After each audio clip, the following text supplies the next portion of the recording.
saya bertemu dengan arwahnya Pariaji.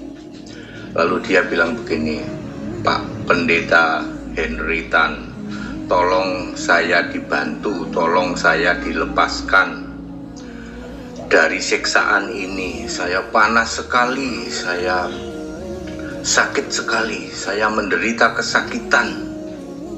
Saya tambah bingung lagi loh, Pak Pendeta kok ada yang masuk neraka gitu ya. Pak Pendeta yang hidupnya benar, yang kelihatannya hidupnya kudus, yang kelihatannya hidupnya suci kok masuk neraka gitu ya. Apalagi tuh saya tambah bingung lagi loh, Pak Pendeta kok ada yang masuk neraka gitu ya. Pak Pendeta yang hidupnya benar, yang kelihatannya hidupnya kudus, yang kelihatannya hidupnya suci kok masuk neraka gitu ya. Apalagi tuh Kesaksian pendeta Yesaya Pariaji dan pendeta-pendeta yang lain yang telah meninggal dunia masuk neraka jahanam. Assalamualaikum warahmatullahi wabarakatuh. Hamdan katsiran thayyiban mubarakan fih. Bertemu kembali dengan Indonesia News TV. Para sobat, kali ini kita mau reaction atas akun dari Pendeta HTD, kemudian kesaksian dari seorang aktivis Kristen yaitu Elizabeth yang mengatakan bahwa Pendeta Pariaji, tepatnya Pendeta Yesaya Pariaji, pendiri Gereja Tiberias Indonesia, saat ini sedang disiksa di neraka jahanam beserta dengan pendeta-pendeta lain yang telah meninggal dunia. Kalau kesaksian datang dari umat Islam adalah hal yang biasa, karena siapapun juga yang meninggal dalam keadaan kafir, dalam keadaan tak beragama Islam, pasti 100% neraka jahanam. Tapi kali ini yang bersaksi adalah pendeta dari Kristen dan seorang aktivis Kristen yaitu Elizabeth yang mengatakan bahwa Pendeta Pariaji dan pendeta-pendeta yang lain yang telah mati masuk neraka jahanam dan sedang disiksa di neraka jahanam. Saudara, saya Pendeta Henry Tandianta MPS. Cepat saja ya, bertemu arwah Pariaji. Bapak Ibu Saudara, tadi malam sekitar hampir jam 3 lah. Biasa saya kalau jam 3 lewat sedikit saya sudah bangun. Di dalam sekitar menjelang jam 3 itu saya bertemu dengan arwahnya Pariaji. Lalu dia bilang begini, "Pak Pendeta Henry Tan, tolong saya dibantu, tolong saya dilepaskan dari siksaan ini. Saya panas sekali, saya sakit sekali, saya menderita kesakitan. Tolong saya dipindahkan, saya tidak mau di sini." Pendeta HTD mengakui bahwa Pendeta Yesaya Pariaji sedang disiksa di neraka jahanam dan minta bantuan Pendeta HTD.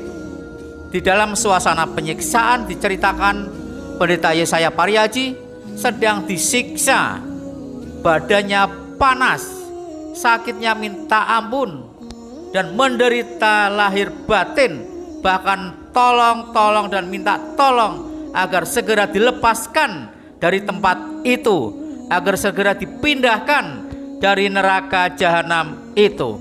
Ini adalah pengakuan dari Pendeta HTD.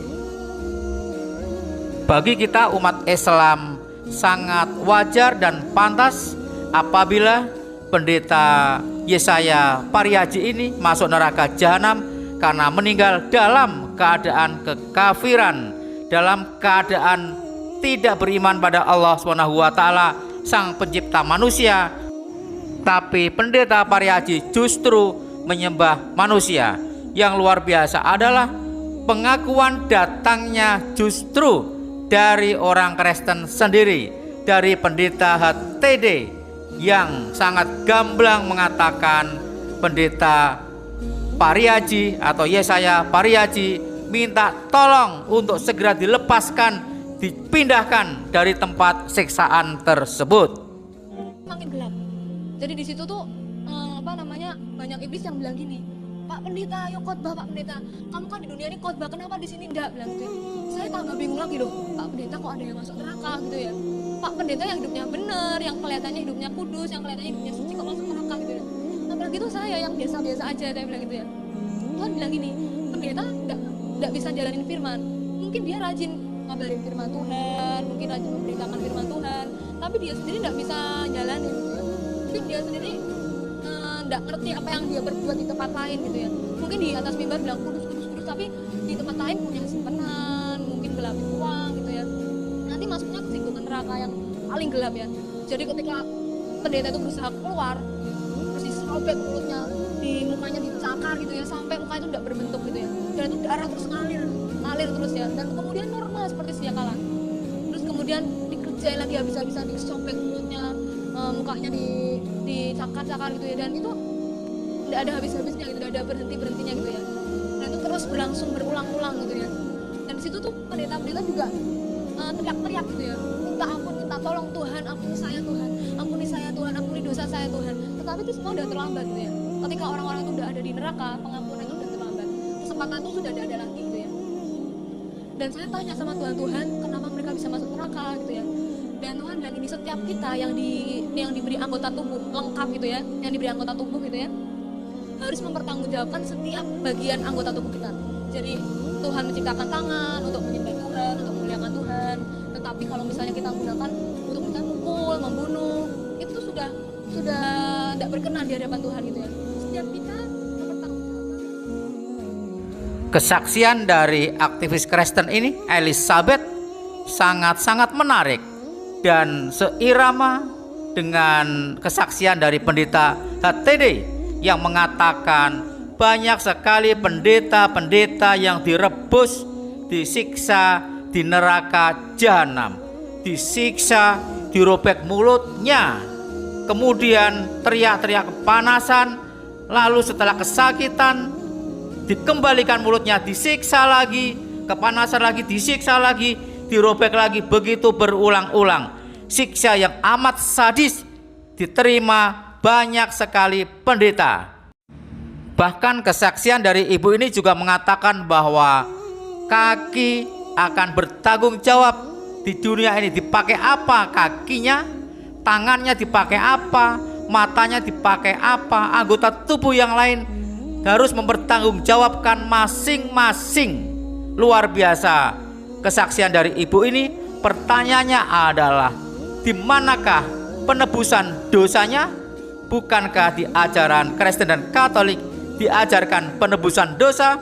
Semua dosa-dosa sudah ditebus, sudah ditanggung oleh Yesus yang mati di salib, dan umatnya tinggal masuk surga.